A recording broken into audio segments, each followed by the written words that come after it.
की तस्वीरें दिखाना चाहती हूँ। शिविर में आपके भारी तादाद में लोग आ रहे हैं और आप अभी विपक्ष के निशाने पर भी आ चुके हैं। लेकिन उससे पहले, चूंकि अगर हम देखें तो आप बिहार में अलग अलग जगहों पर कथा कर रहे हैं और बिहार में इस बार चुनाव होना है, और आप अक्सर भविष्य में क्या कुछ होने वाला है इस पर बता देते हैं, तो मेरे हाथ में 2-3 पर्ची है। बिहार का अगला सीएम कौन बनेगा, क्या आप बताने की स्थिति में हैं आचार्य जी? पहली बात तो हम आपको कहें कि हम बिहार का कथाक्रम को पूर्ण करके वापस बागेश्वर धाम आ गए। 2 अलग अलग जगहों पर छोटे छोटे क्रम थे। एक कथा का क्रम था, एक जगह संत सम्मेलन था बांका जिला में जी। चुनाव अपनी जगह है। बिहार हम लगभग 2 साल से लगातार जा रहे हैं। हमारा जो उद्देश्य और संकल्प है, चुनाव आज आया है, हमारा संकल्प पूर्ववत है, हिंदुत्व को जगाना, हिंदू राष्ट्र के लिए अपनी बात को, अपने अभिव्यक्ति की आज़ादी की तरह जो संविधान का अधिकार है, उस आधार पर हम अपनी बात रखते हैं। जो इस देश के जागरूक हिंदू हैं और जिन्हें भविष्य ये समझ आता है कि हाँ, भारत का भविष्य इसी से उत्तम होगा, वो हमारे साथ रह करके सनातन के प्रचार के कार्य के लिए और जीवन जीने की शैली को सीखते हैं। रही बात भविष्य की, तो हमने कभी भी ऐसी कोई घोषणा नहीं की है कि हम भविष्य वक्ता हैं। यूँ हम कह सकते हैं कि व्यक्ति में इतनी सामर्थ्यता है कि वो भविष्य निर्माता बन सकता है। वो खुद का भविष्य इतना बेहतर करना चाहिए कि ज़िंदगी में हमें किसी की तरफ मुँह ना ताकना पड़े। तीसरी बात, जो राष्ट्र हित में, देश हित में कार्य करे, वो राज सत्ता पर बैठे, ऐसी हम भगवान से प्रार्थना करते हैं। आचार्य जी, एक आपकी शायद जो सबसे बड़ा कला है वो है शब्दों को लेकर। तो मैं आप ही की बातों से बिहार में जो आपने कहा है उसको मैं कोट करना चाहती हूँ। हम अभी यहाँ कथा करेंगे, आप हमें ज्यादा रोकोगे, हम फिर कथा करेंगे, आप हमें और रोकोगे, हम और कथा करेंगे, आप हमें और रोकोगे, हम यहीं मठ बनाएंगे, आप हमें फिर रोकोगे, हम यहाँ मकान बनाएंगे, आप हमें फिर रोकोगे, मरेंगे तो फिर बिहार में जन्म लेंगे, हम बिहार के हैं, बिहार हमारा है, हम आते रहेंगे, जब तक जिएंगे दरबार लगाएंगे, जिंदगी भर बिहार आएंगे, हम आपको बिहार नहीं आने देंगे, अगर कहोगे तो हम उनके घर के बाहर जाएंगे। आप विपक्ष को टारगेट कर रहे हैं या बिहार प्रेम दिखा रहे हैं? जिंदगी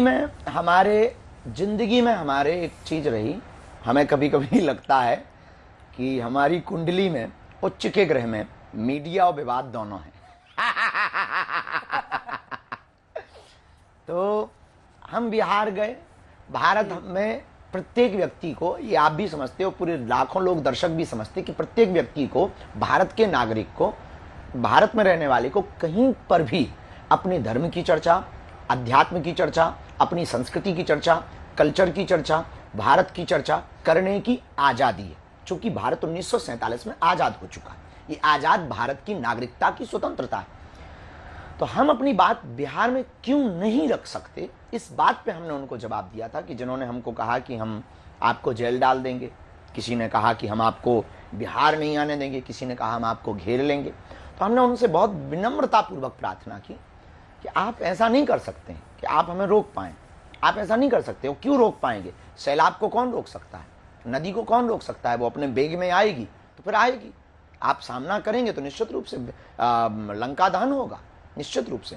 हम आपका अहित नहीं चाहते, हम किसी पार्टी का सपोर्ट नहीं करना चाहते, हम किसी पार्टी का पक्ष विपक्ष नहीं करना चाहते। हम अध्यात्म के हैं, हम सनातन के हैं, सनातन हमारा है और सनातन की हमें बात करनी है। और अपनी कथा के लिए हमारी पूर्ववत घोषणा है, चुनाव की घोषणा आज हुई और हमारी कथा की घोषणा पहले से है। तो हमें नहीं लगता है कि ये राजनीतिक मंच है। धर्मगुरुओं को राजनीति में पढ़ना भी नहीं चाहिए, राजनेताओं को धर्मगुरुओं में, पचड़े में डालना भी नहीं चाहिए। पर हाँ, आप छेड़ोगे तो हम छोड़ेंगे नहीं, ये बात तय है।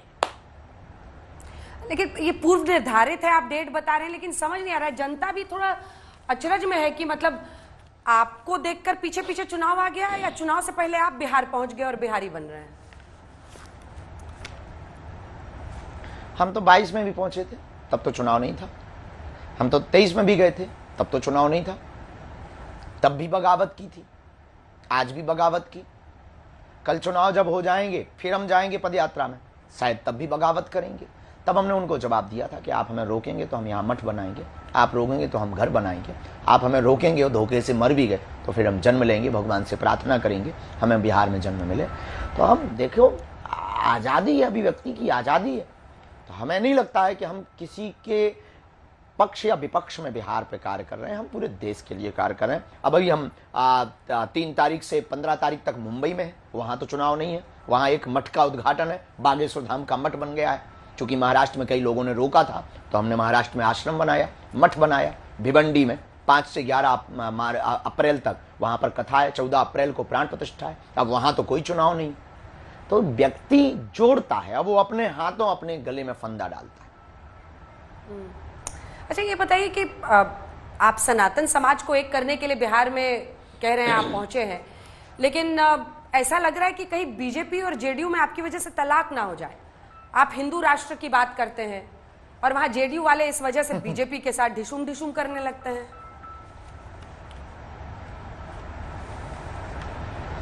वो उनका अपना, पार्टियों का अपना निजी विषय है। हम किसी के तलाक विच्छेदन या किसी को जोड़ने का कार्य नहीं कर सकते। हम तो देश को जोड़ने के लिए निकले, हम इस देश को एक करने के लिए निकले। हम देश में जात पात, भेदभाव, छुआछूत, ऊंच नीच का जो सबसे बड़ी दीवार है उसको मिटाने के लिए निकले हैं। ये कार्य हमने भर शुरू नहीं किया। 1400 ईस्वी में रामानंदाचार्य प्रभु ने किया था। सेन महाराज, रविदास महाराज, इन सबको, कबीरदास, इनको दीक्षा दे करके उन्होंने ये परंपरा प्रारंभ की थी कि सब एक हैं, सब हिंदू हैं, सब वैष्णव हैं, सबको रहने का अधिकार है, सबको भक्ति करने का अधिकार है। और हम चाहते हैं इस देश में ये पुनर्स्थापित हो कि सबका देश है, कोई भेदभाव नहीं, कोई ऊंच नीच नहीं, कोई जात बात नहीं। क्षेत्रवाद से ऊपर उठिए ना, भाषावाद से ऊपर उठिए ना, आप जात पात से ऊपर उठिए ना, देश की सोचिए।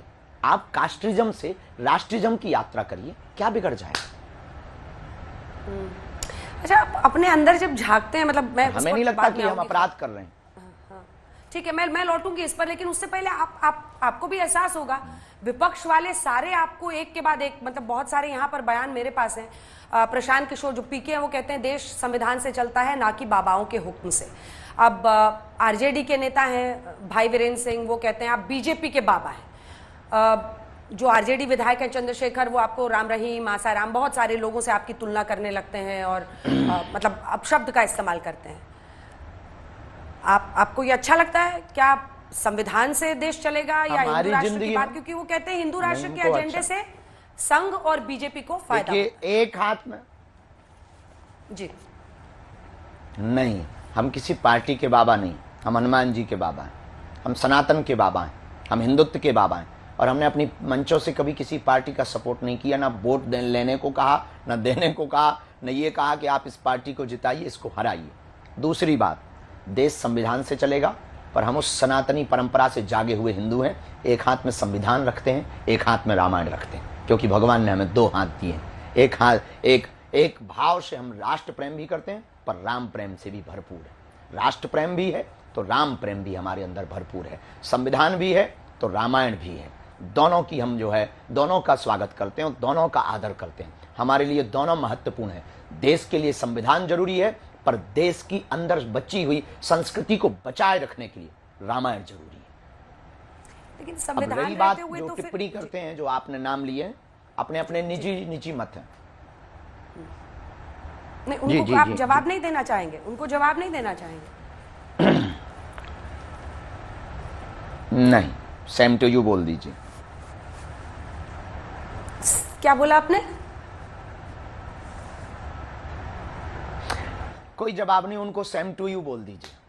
सेम टू यू, ये तो एकदम जेन जी का ये सब लैंग्वेज है एकदम। जो कोई भी एक्सप्रेस करता है इमोशन तो तुरंत सेम टू यू बोल दिया जाता है। वो जेन जी मुझे आपके अंदर जिंदा दिखता है। आपकी जो वेशभूषा है, हेयर स्टाइल है, क्यों आचार्य जी? कैसा वेशभूषा या हेयर स्टाइल आपको हमारी कैसी लगती है? बुरी लगती है, फूहड़ता लगती है, या फिर सनातन संस्कृति की प्रचारक लगते हैं, या विचारक लगते हैं? क्या लगते हैं आपको? आप अग्रेसिव नहीं है, बहुत प्रेम में रहते हैं, बहुत भाव में रहते हैं, मनमौजी साधु। हाँ। अच्छा, भोजपुरी आप सीखे वहां जाकर? क्योंकि बांका में मैंने देखा आप भोजपुरी भी बोल रहे थे। नहीं, दो चार शब्द ऐसे ही बोलते बोलते सुन लिए तो सीख गए हैं, बाकी भोजपुरी ऐसा कुछ सीखे नहीं है। पर भोजपुरी भजन बहुत हम गाते हैं। हमारे एक बहुत वहाँ के एक प्रिय संत हुए गोलोकवासी पूज्य श्री नारायण दास भक्तमाली जी, बक्सर वाले मामा जी, उनके हमने भजन बहुत सुने, तो हम वो गा लेते हैं। हमें बहुत अच्छा लगता है, भोजपुरी भाषा हमें बहुत प्रिय लगती है। बिहार से हमारा बड़ा अपनत्व है, क्योंकि एक तो उनका जो बिहार वासियों का कर्जा है वो हम कभी चुका नहीं पाएंगे। और कथा के क्रम में सबसे ज़्यादा वर्ल्ड रिकॉर्ड 2 बार अगर कहीं बना तो वो बिहार में बना। 12 लाख लोग पिछली बार पहुंचे थे, 5 लाख प्लस इस बार की कथा में पहुंचे। ये अपने आप में एक इतिहास था।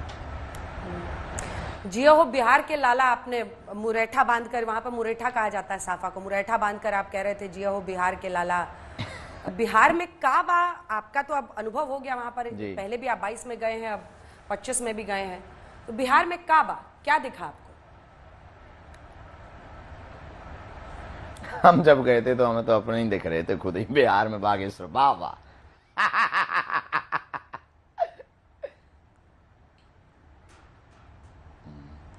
बिहार में बागेश्वर बाबा बा।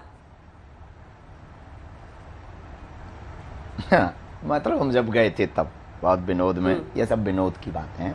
बिहार में लोग बहुत अच्छे हैं, भाव श्रद्धा बहुत दृढ़ है और समर्पण बहुत दृढ़ है। सबसे बड़ी बात है कि वहाँ हिंदुत्व के प्रति लोग अलर्ट हो रहे हैं, वहाँ के युवाओं में हिंदुत्व के प्रति जागरूकता आ रही है। ये सबसे बड़ी सौभाग्य की बात है और हम चाहते हैं कि पूरा देश कास्ट्रिज्म से उठकर राष्ट्रिज्म पर स्थापित हो जाए। आरजेडी के कुछ नेता हैं जिनसे मेरी बात हो रही थी, वो बार बार ये कह रहे थे कि चाहे कुंभ में सबसे ज्यादा स्नान करने वाले बिहार के लोग हों या फिर अयोध्या जाने वाले प्रभु राम के मंदिर बनने के बाद, लेकिन धार्मिक राज्य बिहार जरूर है, लेकिन धर्मांध राज्य बिहार नहीं है। आपको ऐसा फर्क दिखता है क्या?